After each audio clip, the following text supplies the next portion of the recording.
Eh bien voilà, c'est votre humble serviteur, le pasteur Prince Mafouba.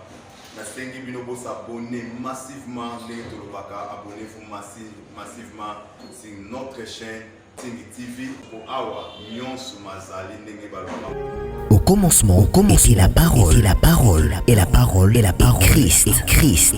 Radio, parole vie, la radio qui donne la vie à travers la parole. Mbote shalom bien-aimé dans le Seigneur. Mbote bandeko balandi radio parole vie. Mes amis partout à travers le monde entier, en Amérique, en Asie, en Océanie, en Europe, tout en Afrique et pas aux amis.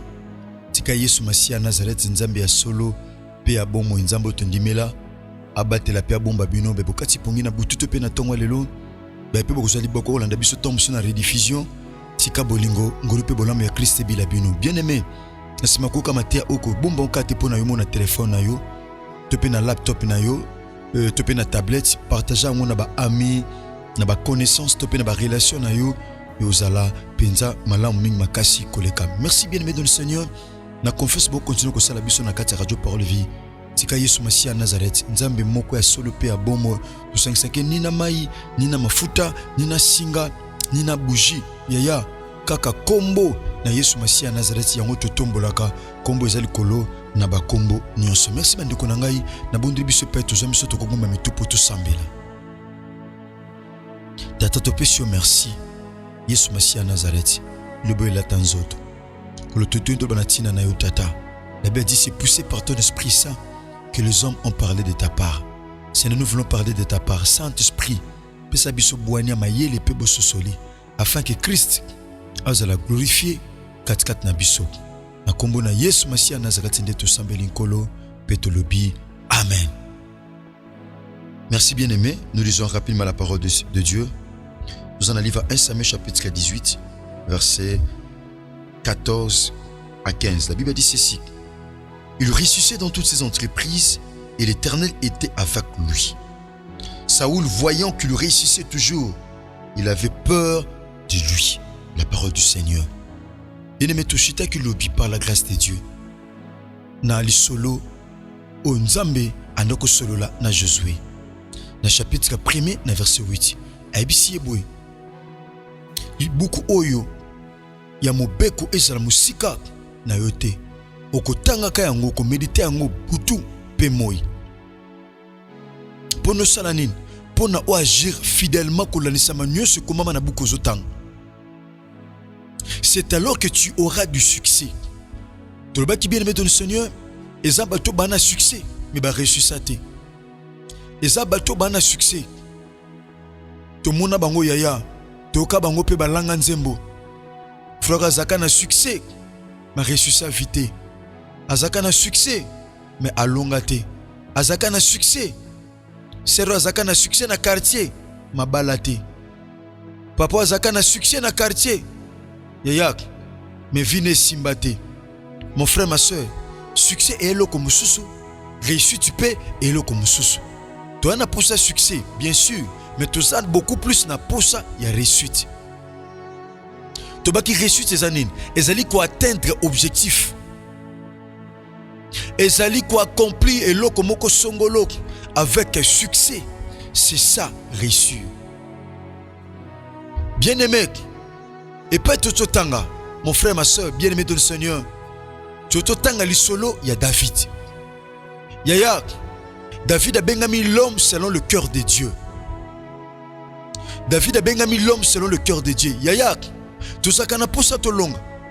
Tout ça qu'on a pour ça réussite. Ma soeur, tout ça qu'on a pour ça longue na libala. Tout ça qu'on a pour ça longue na bafaire. Mon frère, tout ça qu'on a pour ça longue. Mais tant que le bomayo longue a été, au yebite ni ne sengelo sala po o longue. Au yebite ni ne sengelo sala mon frère, ma soeur. Pour na o longue na vie. Parce que elonga toloba ki yango mon frère, ma soeur. Eza lokola te bilei batue na sani ba pesio lia to pe mai batue na kopo ba pesio po omela. Bien-aimé, c'est tout un processus. Yaya, et sengelo landa mulongo e ko pesa onzela olonga. Bien-aimé, to tangli cela David. Qui est David? David na kati ya Bible bengami l'homme selon le cœur de Dieu. David azali choix ya Nzambe. David est le choix de Dieu. Batu te batu baponaka David, nde bapona Saül. Saül aponaka epai na batu, mais Nzambe taponaka David. Ebisi prophète Samuel, zwa liseke na yo, prends ta corne, tondisa na mafuta, kende na ndaku ya Isaïe na Betelemite, kende na ndaku ya Isaïe, kende na libota na ye, okomona moko abana o ngana kotinda yo po pakula mafuta. Bien-aimé Samuel prophète azwaki liseke ya atondisaka na mafuta, atendaki kosala ndenge Nzambe atindaki asala. Donc David est le choix de Dieu. Bien-aimé dans le Seigneur, je mérite te dire en ce moment que tu es le choix de Dieu. Tu n'es pas le choix des hommes. Tu es le choix de Dieu. Voilà pourquoi Christ a choisi ses disciples. Dans l'évangile à Jean chapitre 15. Abisi bango nin. Abisi bango, je suis le vrai cep. Vous êtes des serments. Abisi bango, c'est moi qui vous ai choisi. Ce n'est pas vous qui m'avez choisi. C'est moi qui vous ai choisi afin que vous alliez et que vous portiez des fruits. Que ces fruits-là demeurent. Bien-aimé, tu es le choix de Dieu. Tu n'es pas le choix des hommes. Abi, c'est moi qui vous ai choisi. C'est pas vous qui m'avez choisi. Mais c'est moi qui vous ai choisi. Bien-aimé dans le Seigneur, choix ne tape pas à côté. Mais le choix de Dieu ne tape jamais à côté. Nzamba salere tenenga pono mon frère. Oza leader la famille nabino. Nzamba salere te ma soeur. Nenga pona yo. Oza muto bimisa mutu na famille. Nzamba salere te bien-aimé dans le Seigneur. Tu es le choix de Dieu mon frère. Non, tu es avec énergie, bien-aimé dans le Seigneur.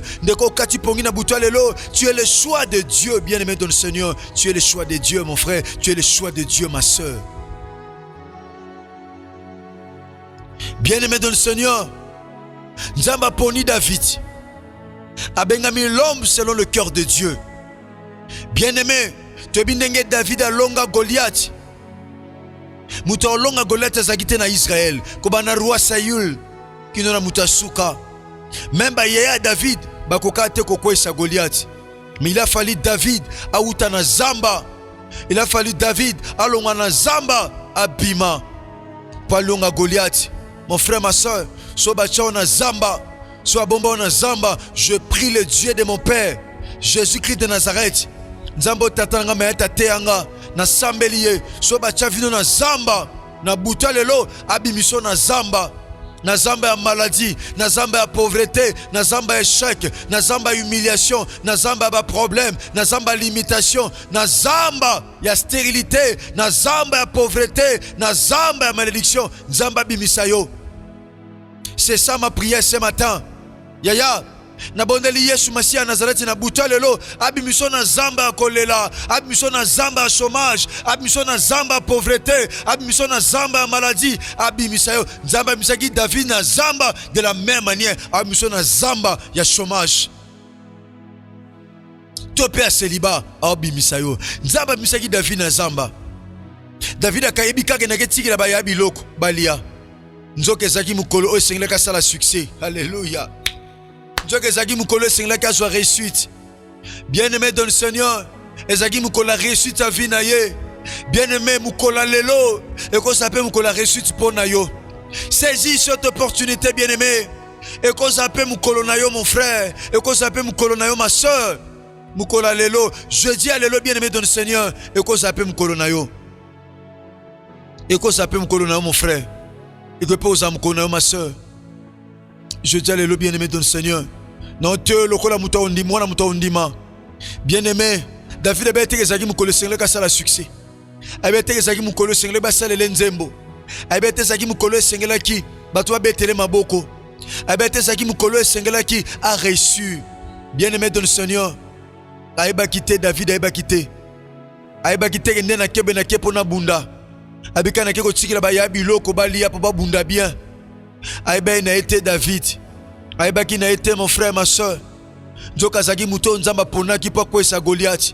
Oza muto nzamba pona famille na mino po Goliath akoya. Oza muto nzamba poni na quartier na bino po Goliath akweya. Bien-aimé, oza muto nzamba poni yaya pona nzela no Goliath akweya, pona nzela no mutu ya Goliath ekitanase. Tu es le choix de Dieu, mon frère, ma soeur, tu es le choix de Dieu. Oza muto nzamba poni. Oza muto nzamba poni, mon frère, oza muto nzamba poni, ma soeur. Bien-aimé, David amemeli bayane biloko. Ayeko kutana na incirconcis. Azo finga nzamba Israël. Bien-aimé, na ane oyo ba finga famille na ote.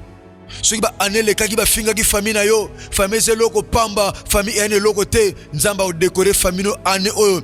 Ba finga su famille na ote, ba finga su vie na ote, ba finga su bana na ote, ba finga su mobali na ote, ba finga su mwasi na ote.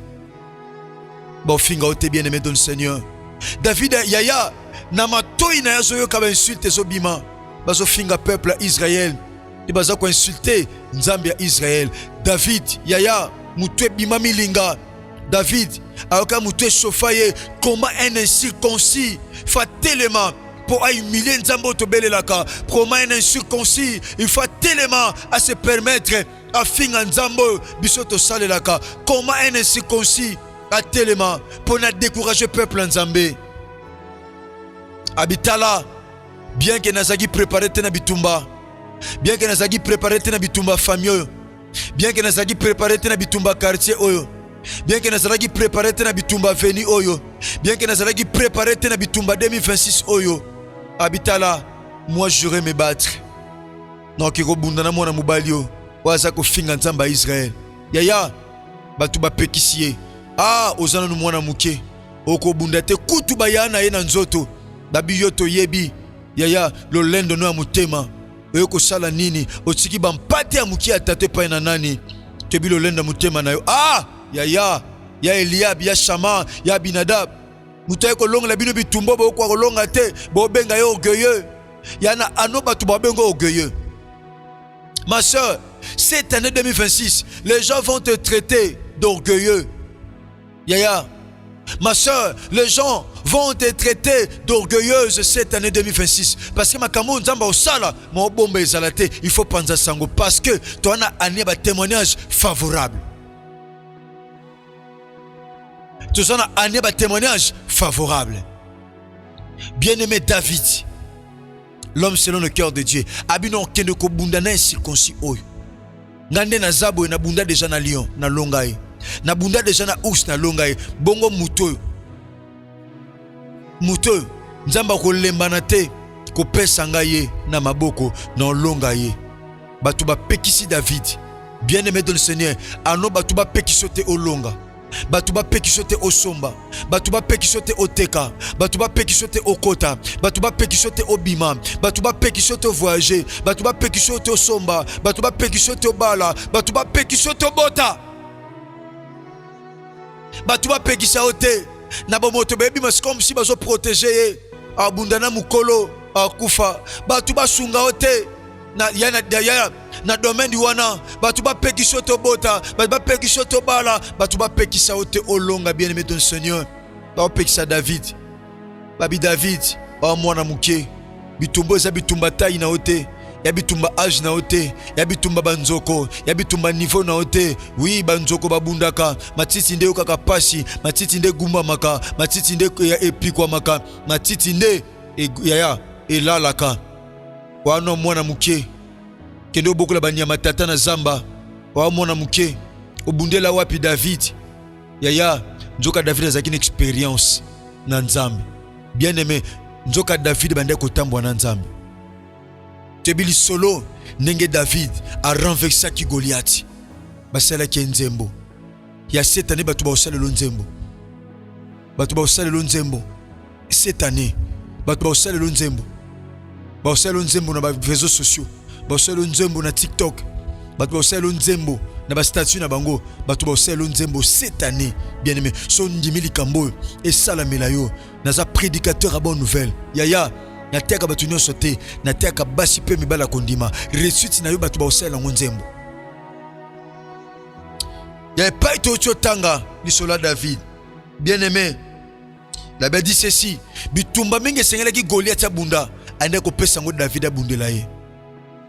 nzoka ndo préparer David anda ko pesa ngo David abundela ye a pe tout tanga na Yaya na verset 14 na komelobi il réussissait dans toutes ses entreprises musala ne subanda ko pesa David sala anda ko reçu anda ko échoué. Yaya o échoué ka comment ni ne sala ko échoué na vie. Qu'est-ce qui fait que o échoué na vie? O échoué na vie de prière, o échoué na vie chrétienne. Ni ne sala que o échoué, mon frère, ma soeur. David est réussissé dans toutes ses entreprises. David a bandé ko échoué te. Nyosu David a bandé ko sala, a bandé ko longa. Nyosu David a bandé ko sala, bien-aimé du Seigneur, a bandé ko longa. La Bible dit, a bandé ki ko longa. Ni bandé ko sala que David a longa. Yaya, batali sibiso, l'Éternel était avec lui. Si tu veux réussir, Yaya, il faut que l'Éternel soit avec toi. Cette année 2026, si on a poso longa, il faut nzamba zana longo.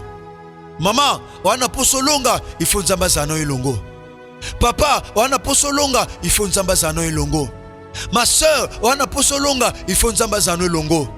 Oyebisa nzambe tata tambula nange longo pona longa. Yaya, mukomsu nzamba yebisi Moïse. No tambo su na binote. Boza kingo makasi ba mutu makasi. So na tambo na bino, no consumer bino na nzela. Moïse a pesi réponse pas na nzambe Seigneur.